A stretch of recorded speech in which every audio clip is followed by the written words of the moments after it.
मलाई एउटा कुरा कस्तो अचम्म लाग्छ क्या होइन। अब जुन आमाले 9 महिना पेटमा राख्यो, जसले जन्म दियो त्यो बच्चालाई होइन, त्यो आमाको चाहिँ माया नलाग्ने, त्यो आमा चाहिँ मन नपर्ने, त्यो आमाको चाहिँ कुरा काट्न पर्ने, अनि त्यही बच्चा चाहिँ कसरी मन पर्न सक्छ क्या।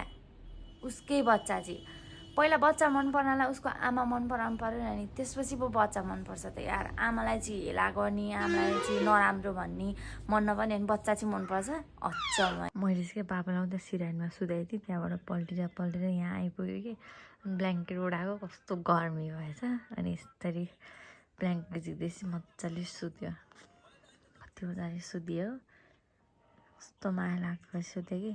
चाहिँ बाबुलाई यहाँ तलबाट यहाँ माथि राखेँ, अनि बाबु चाहिँ राति आँखै खोल्दैन कि, यत्तिकै बोबु खाने हो अनि यत्तिकै सुत्ने हो।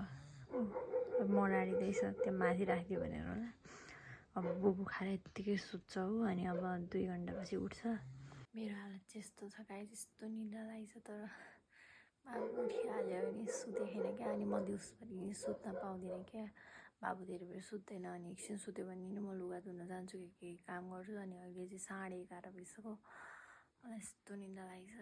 अब बाबु यति बोबु खाएर सुत्छ, अनि म थोरै बोबु धोएर राखिदिन्छु, अनि त्यसपछि म पनि सुत्छु। अब मस्त हो गाइस 2-3 घन्टासम्म, अनि त्यसपछि उठ्छ, अनि फेरि बोबु खाने यत्तिकै निन्द्रामै, अनि सुत्ने हो।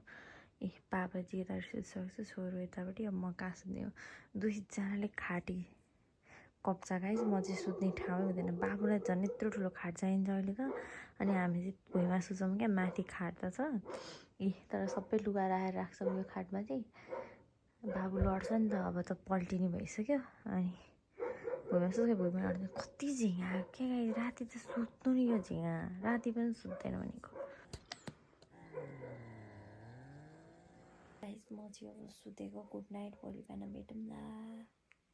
गाइस मैले चाहिँ बाबुलाई गर्मी भएर लुगा खोलिदिएको, यति पनि गर्मी खप्न सक्दैन भने कस्तो गर्मी भएको बच्चा। मलाई त्यति गर्मी भएको छैन, मलाई चाहिँ कस्तो गर्मी। राति चाहिँ म डाइपर लगाइदिन्छु क्या, दिउँसभरि चाहिँ सुरुवाल मात्रै लगाइदिन्छु, टालो हाल्दिनँ। अहिले गर्मीले त त्यो कुम्सिन्छ नि त, टालो हाल्दिनँ, सुरुवाल मात्रै लाउँछ। अनि दिउँसो चाहिँ धेरै सुरुवाल युज हुन्छ, तर बेलुका त्यति सुरुवाल युज हुँदैन। अहिले चाहिँ सुरुवालै लाउनु मान्दैन, यस्तो गर्मी छ। अनि राति चाहिँ म जहिले डाइपर लगाइदिन्छु गाइस, पछि सुत्छ कि। मडारेको उसलाई अलिकति केही मिलेन भने त सुत्दै।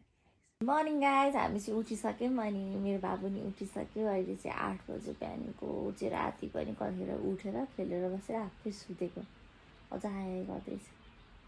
गुड मर्निङ, यहाँ गुड मर्निङ भन्दै सबैलाई गुड मर्निङ।